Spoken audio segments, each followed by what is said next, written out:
नमस्कार दोस्तों, मेरा नाम है चंदन और आज जो कहानी आप सुनने जा रहे हैं वो सिर्फ एक इंसान की नहीं है। वो 140 करोड़ भारतवासियों की उम्मीदों की कहानी है। वो हमारे गौरव की कहानी है। वो आसमान को छूने की हिम्मत की कहानी है। जी हाँ, हम बात कर रहे हैं शुभांशु शुक्ला की, लखनऊ का एक बेटा जो आज अंतरिक्ष में उड़ रहा है। 1984 के बाद पहली बार हमारा कोई अपना बेटा भारत से कोई एस्ट्रोनॉट फिर से गया है स्पेस की सैर करने। राकेश शर्मा के बाद अब नाम है शुभांशु शुक्ला और दिन था 25 जून 2025, समय दोपहर 12 से 1 मिनट, फ्लोरिडा नासा का कैनेडी स्पेस सेंटर। सामने खड़ा था स्पेस एक्स का भारी भरकम रॉकेट फाल्कन 9। उसके ऊपर लगा था ड्रैगन कैप्सूल जिसमें बैठे थे 4 लोग, 4 अलग अलग देशों से। अमेरिका की मशहूर महिला एस्ट्रोनॉट पेगी विट्सन, पोलैंड से सलामोस, हंगरी से तामोर कापू और भारत से हमारा अपना शुभांशु शुक्ला।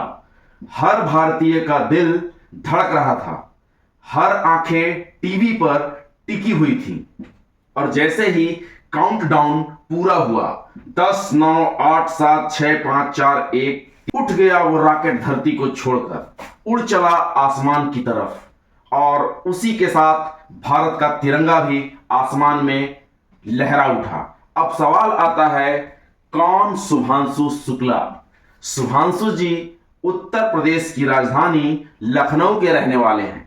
उनकी पढ़ाई हुई है एनडीए पुणे से, यानी नेशनल डिफेंस एकेडमी, जहां से देश के बहादुर अफसर निकलते हैं।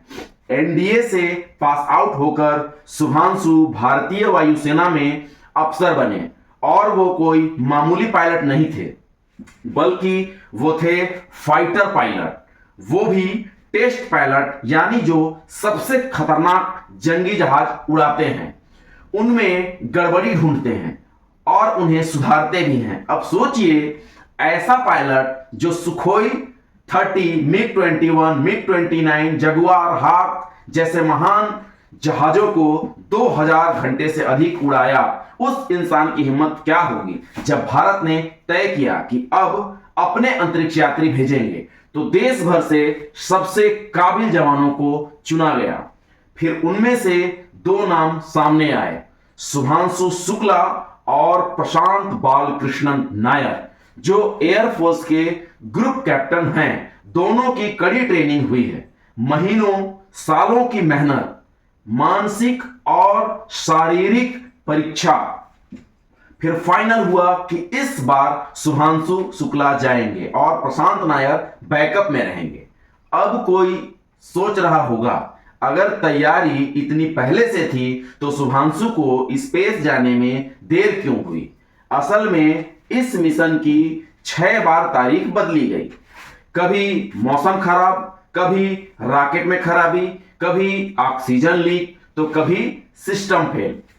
29 मई टेक्निकल दिक्कत, 8 जून रॉकेट का तैयार न होना, 10 जून तूफानी मौसम, 11 जून ऑक्सीजन लीक, 19 जून बारिश का होना, 22 जून फिर से टेक्निकल गड़बड़ी और आखिरकार 25 जून को सही समय मिला, जिस दिन शुभांशु ने उड़ान भरी।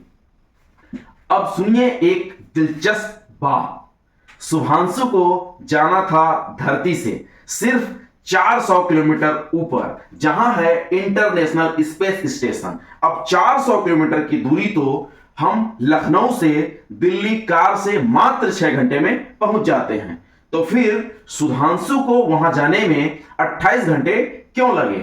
असल में आईएसएस खुद भी 90 मिनट में पूरी धरती का चक्कर लगाता है, तो जब कोई स्पेस शटल वहां जाता है तो उसे उसी स्पीड और एंगल पर जाना होता है ताकि वो जाकर उससे सही तरीके से जुड़ सके। ऐसे जैसे 2 चलती ट्रेनें एकदम सटीक वक्त पर एक दूसरे से जुड़ जाएं। यही वजह है कि 400 किलोमीटर की दूरी तय करने में 28 घंटे लगे। जब शुभांशु स्पेस में पहुंचे तो उन्होंने भारतवासियों के लिए एक वीडियो मैसेज भेजा। नमस्कार मेरे प्यारे देशवासियों, व्हाट अ राइड। हम 7.5 किलोमीटर प्रति सेकंड की रफ्तार से घूम रहे हैं। तिरंगा मेरे कंधे पर है और मैं जानता हूं कि मैं अकेला नहीं हूं, मैं आप सबका हूं और आप सब मेरे साथ हैं। अब जरा मुस्कुराइए। जब उनसे पूछा गया आप स्पेस में क्या लेकर जाना चाहते हैं, तो शुभांशु ने जवाब दिया 3 चीजें। पहला आम रस, दूसरा मूंग की दाल, मूंग का हलवा और गाजर का हलवा, और कहा इन सबको मैं बाकी अंतरिक्ष यात्रियों को खिलाऊंगा। यानी अंतरिक्ष में भी अब भारतीय स्वाद बहेगा। अब बात करते हैं खर्च की। शुभांशु की एक सीट की कीमत 550 करोड़ है और जो स्पेस सूट उन्होंने पहना है वो है 1500 करोड़ रुपए का। अब सोचिए एक कपड़ा 1500 करोड़ का क्यों? क्योंकि ये सूट सिर्फ कपड़ा नहीं, एक चलता फिरता स्पेस शटल है। इसके अंदर ऑक्सीजन है, कूलिंग सिस्टम है, रेडिएशन से बचाव है, यहां तक कि इसमें टॉयलेट भी है। अगले 14 दिनों तक शुभांशु स्पेस स्टेशन पर रहेंगे। यहां वो 30 से ज्यादा प्रयोग करेंगे, जिनमें 7 खास तौर पर भारत की इसरो द्वारा बनाए गए हैं, जैसे माइक्रोग्रेविटी में इंसानी शरीर पर असर, खाना पानी हवा का व्यवहार, स्पेस स्टेशन की डिजाइनिंग, नए स्पेस स्टेशन की तैयारी, भारतीय उपकरणों का टेस्ट। अब भारत का अगला मिशन है 2027 में अपने बलबूते पर अंतरिक्ष में जाना। तब शायद शुभांशु दोबारा जा सकते हैं, फिर प्रशांत नायर, और ये सब होगा इसरो के दम पर। हम अब दूसरों के रॉकेट पर नहीं बैठेंगे, हम अब खुद उड़ेंगे। दोस्तों 1984 में राकेश शर्मा जी गए थे और उन्होंने कहा था सारे जहां से अच्छा। अब शुभांशु भी उसी रास्ते पर हैं। उन्होंने एक गाना गाया, राही चला चल राही चला चल, और हम सबकी आंखें नम हो गई। तो दोस्तों आज की ये कहानी सिर्फ एक आदमी की नहीं है, ये कहानी है उस देश की जो कभी गरीबी में जन्मा लेकिन अब आसमान छू रहा है।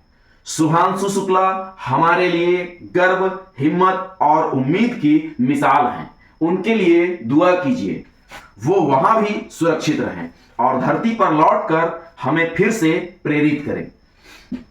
अगर आपको ये कहानी दिल से अच्छी लगी हो तो वीडियो को लाइक कीजिए, कमेंट कीजिए और जय हिंद तो जरूर लिखिए और चैनल को सब्सक्राइब कीजिए। मिलते हैं अगली कहानी में, तब तक अपना और अपनों का ख्याल रखिए। जय हिंद, जय भारत।